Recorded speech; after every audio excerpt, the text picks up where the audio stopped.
Here are the terms for this lecture, and here are the learning objectives.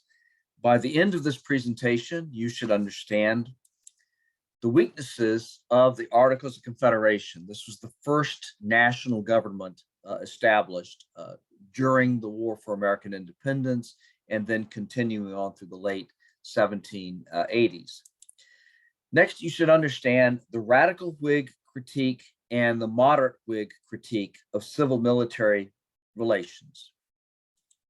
Then the Newburgh Conspiracy, the Society of the Cincinnati, and the Mutiny of the Pennsylvania Line, all as perceived indications of dangers from the American military. So threats to the health of civil-military relations. Then the military system that was created by the Articles of Confederation arrangement. Then Shays' Rebellion in 1786 as an indicator of the military weaknesses of the Articles of Confederation arrangement. Then the military provisions of the U.S. Constitution that replaced the Articles of Confederation as the new foundation for an American national government. Specifically, I want you to know about Article 1, Section 8, which has to do with the congressional responsibilities over the military. Article 2, Section 2, which has to do with the responsibilities of the president over the military. And then finally, the Second Amendment to the Constitution, which has significant military implications. So you need to know all of that. Now, this is what the United States of America looked like after the Treaty of 1783. The Treaty of Paris in 1783 formally gave the United States its independence, which was a foregone conclusion after the American victory at Yorktown, which brought about the fall of the British government at the time, and which caused the British government to decide it was not going to make any further attempt to keep the United States as a colonial possession. But certain territorial issues remain unresolved, particularly lands disputed between the United States and Spain. If you look down at present-day southern Alabama and southern Mississippi, you'll see that those areas are disputed between the United States and Spain. And then up in present-day Minnesota, you'll see another area of dispute between British North America and the United States. But the biggest problem isn't shown on this particular map, and it is the continued presence of 6 British forts on U.S. soil, which would have to be dealt with later. For the present, though, the United States did not have the military strength to do anything about it.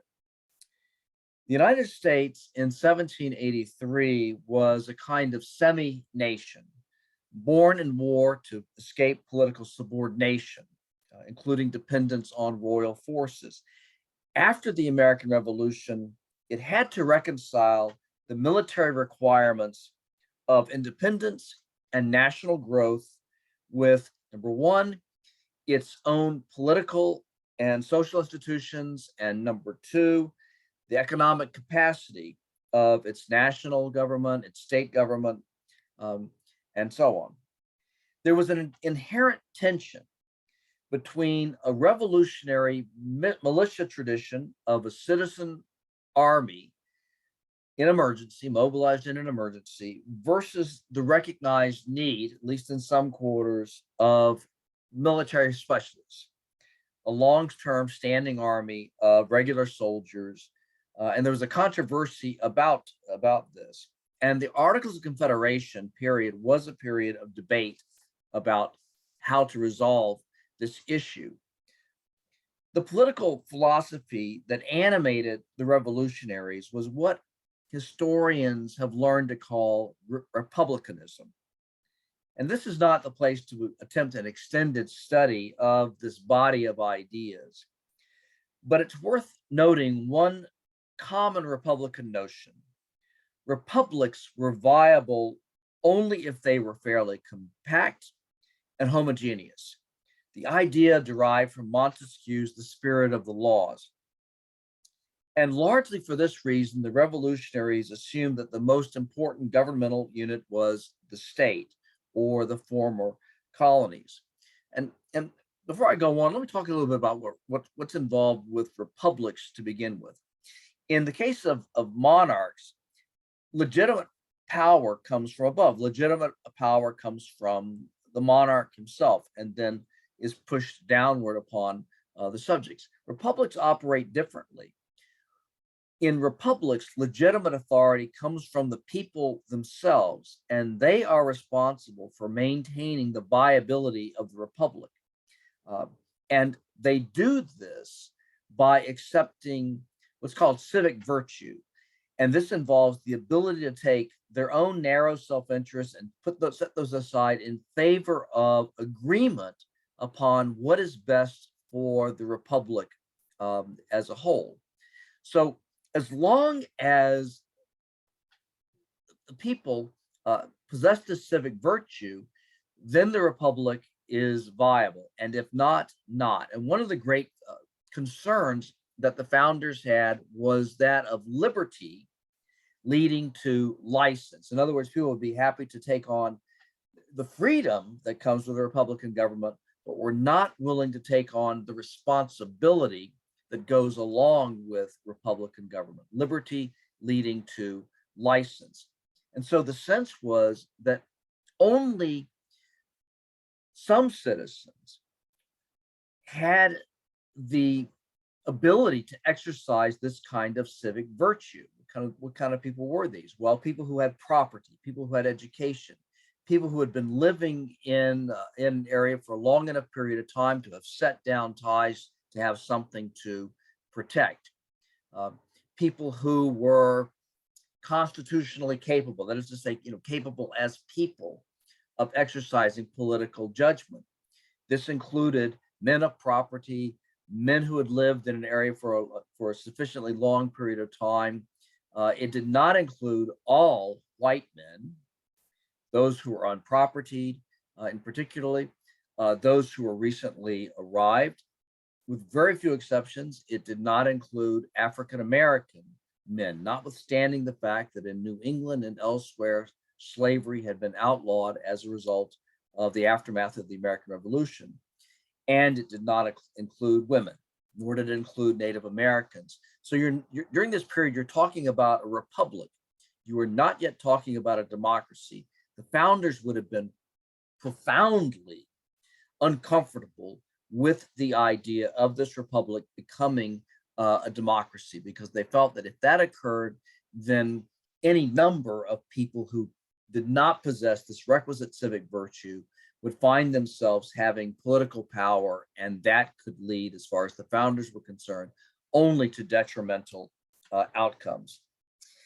So because viable republics were thought to need to be small, compact, homogeneous, the sense was that, well, it made sense to have a Republican North Carolina, a Republican Virginia, a Republican Pennsylvania. But to have a republic that involved all 13 of these states was thought to be problematic, because what you were talking about now is a large area with a variety of different economic concerns, different demographics, all kinds of distinctions between these various states that would make governing all of them problematic. And so at the same time, though, a central government was needed for at least some things. And during the War for American Independence, certainly you needed to have a common government to prosecute the war, to handle foreign policy, to borrow money, to regulate trade. And in November 1777, Congress approved the Articles of Confederation, which created what was, in most respects, a very weak national government.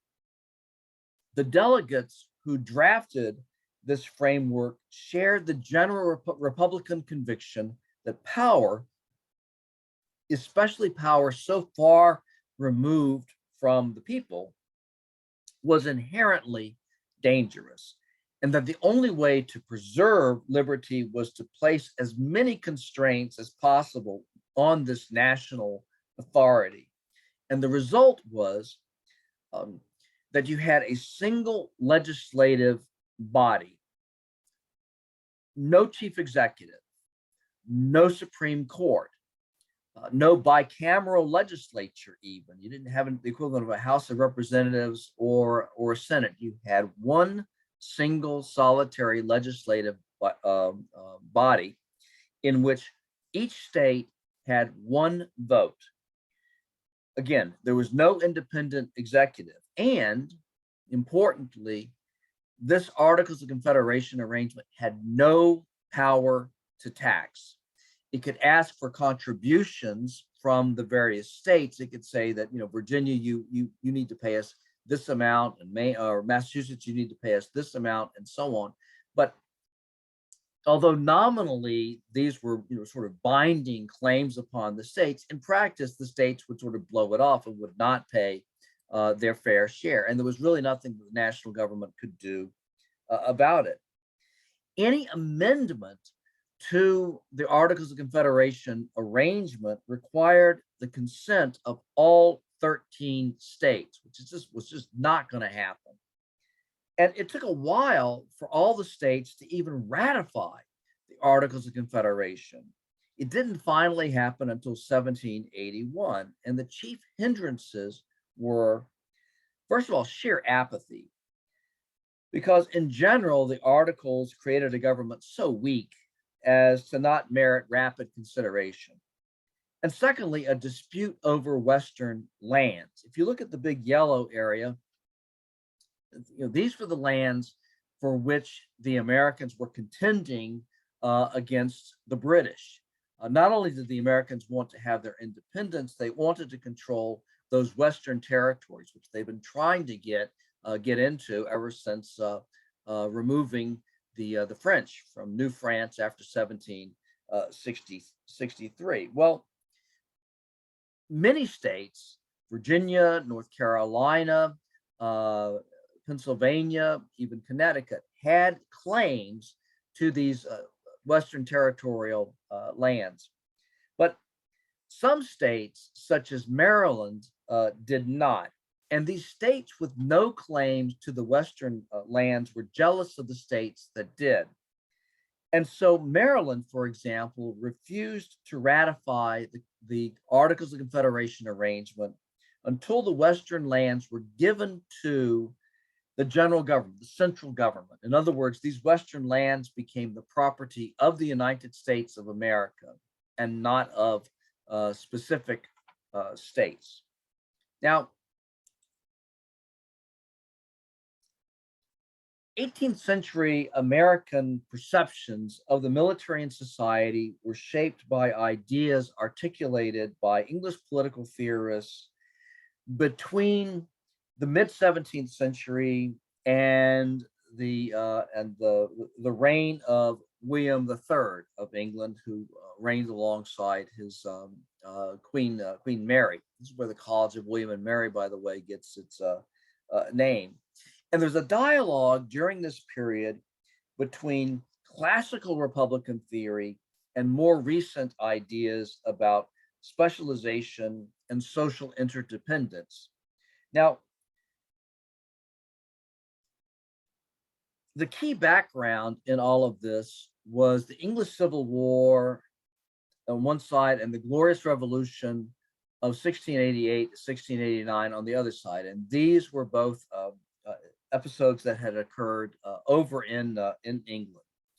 The English Civil War had occurred when King Charles I attempted to use his own standing army to quash Parliament and to impose his rule over the entire country. This is what led to the English Civil War in the first place. It was Parliament fighting back against the king.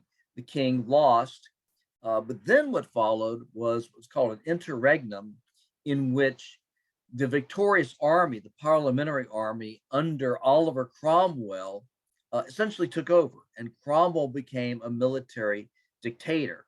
So, what the English Civil War suggested was how easy it was for military power to be used for tyrannical ends.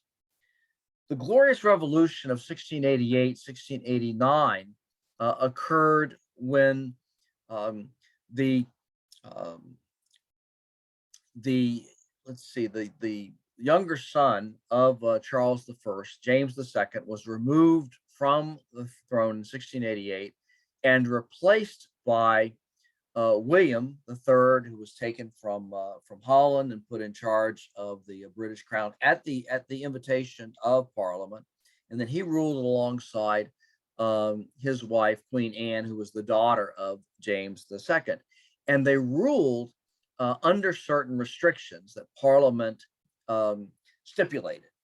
And the one that is most important for our purposes is the so-called Mutiny Act. Now, it's a kind of a misnomer because we think of it as being concerned primarily with putting down mutinies, and that was part of the legislation.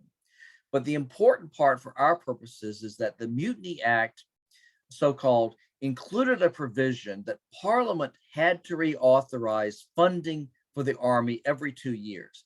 And this kept the Army, as a practical matter, under the control of Parliament. Now, Republican thought, and although England during this period is not a republic, there are people who are thinking about what a viable republic would look like. This went back to the thought of the Florentine political thinker Niccolo Machiavelli, going back into the 16th century, and he was looking back upon the Roman Republic before that.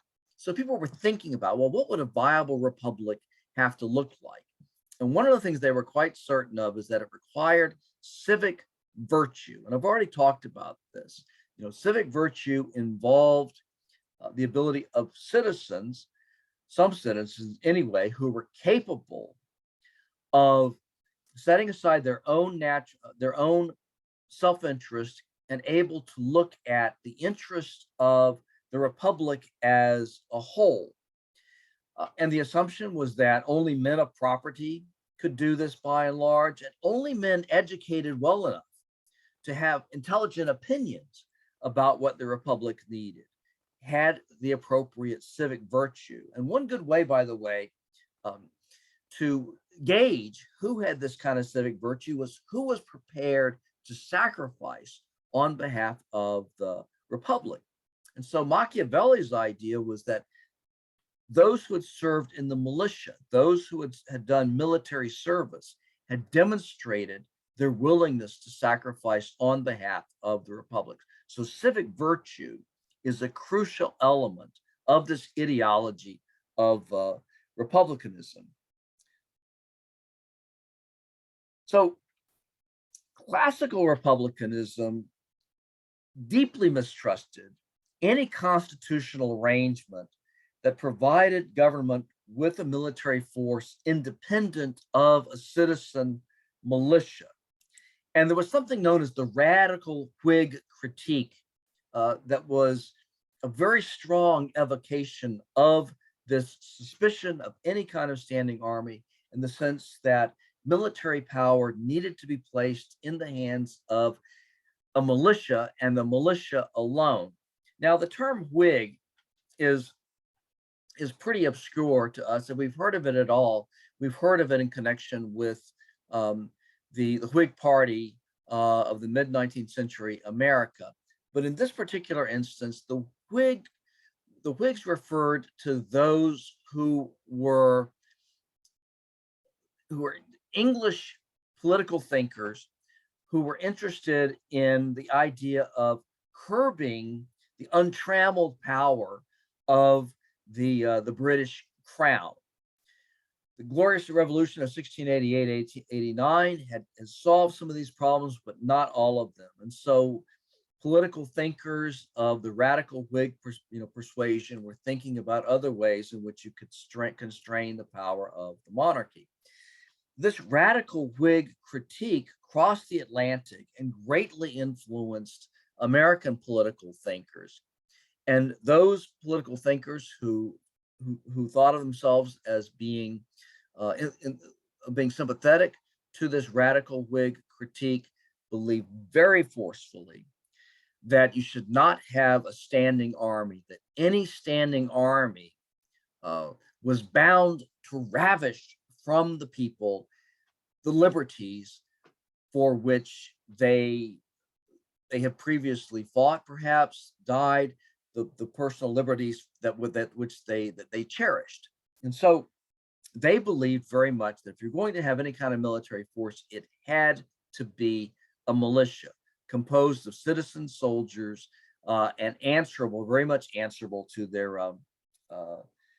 home colonies, their home communities. And radical Whigs felt this way because when they looked back through history, what they saw over and over again, they saw history as being cyclical. And over again, they saw republics coming and going, that republics lived and then they died. And they died because people lost this civic virtue, this ability to take responsibility for the republic, to look beyond their own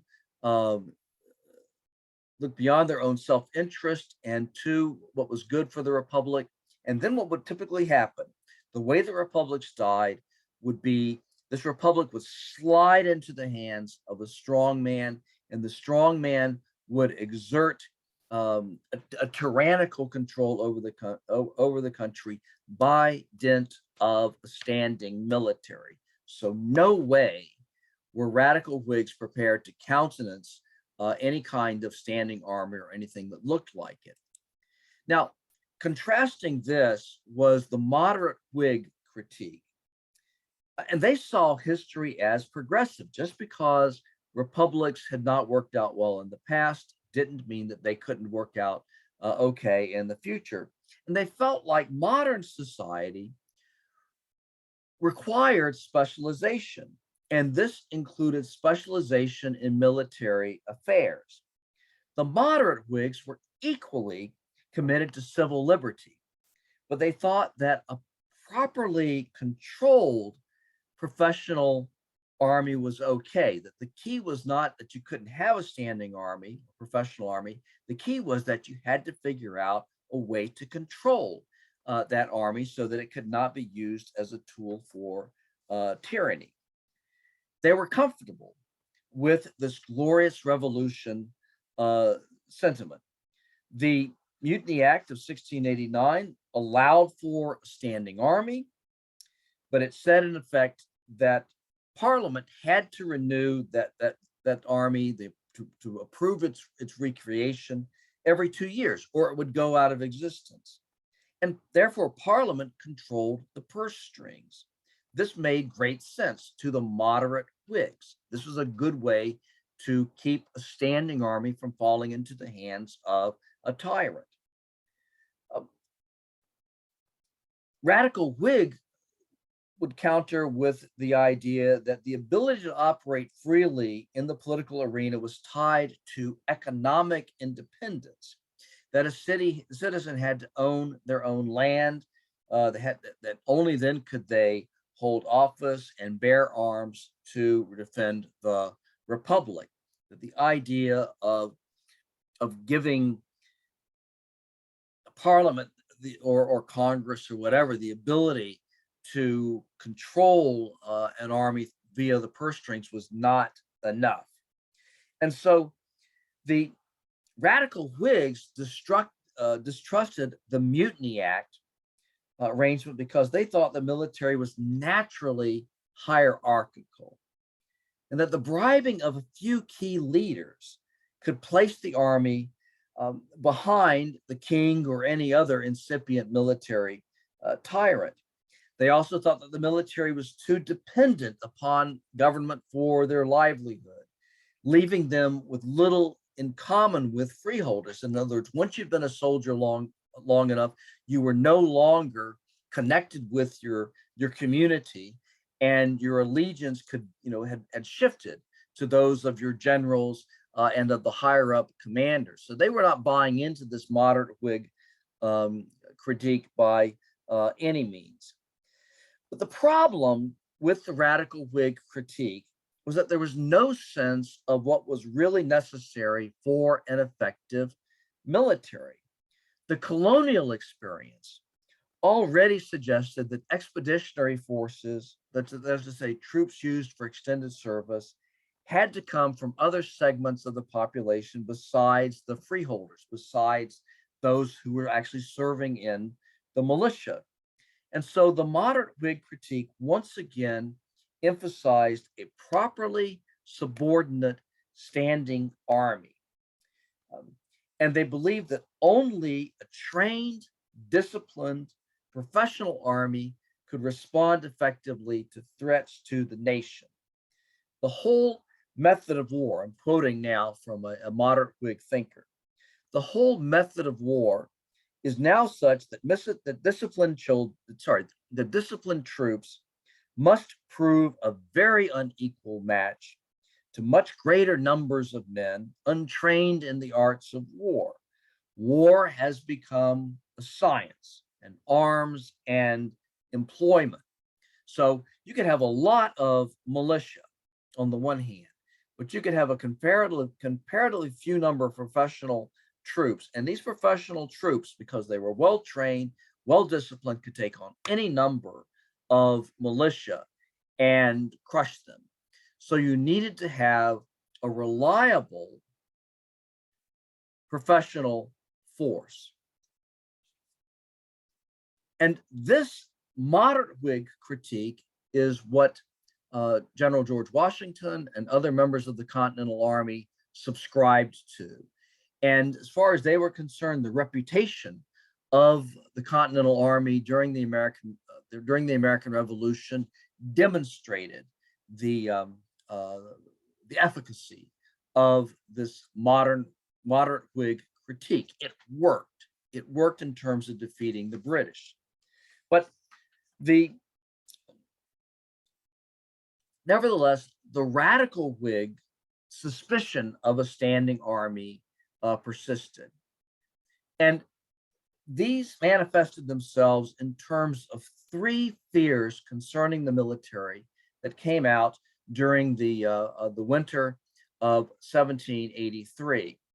I'm going to pause here because it's really time for a break. I'll pick up on a discussion of this on the other side. But for right now, let me give you a break to get a cup of coffee or something like that, and then I'll rejoin you in a moment.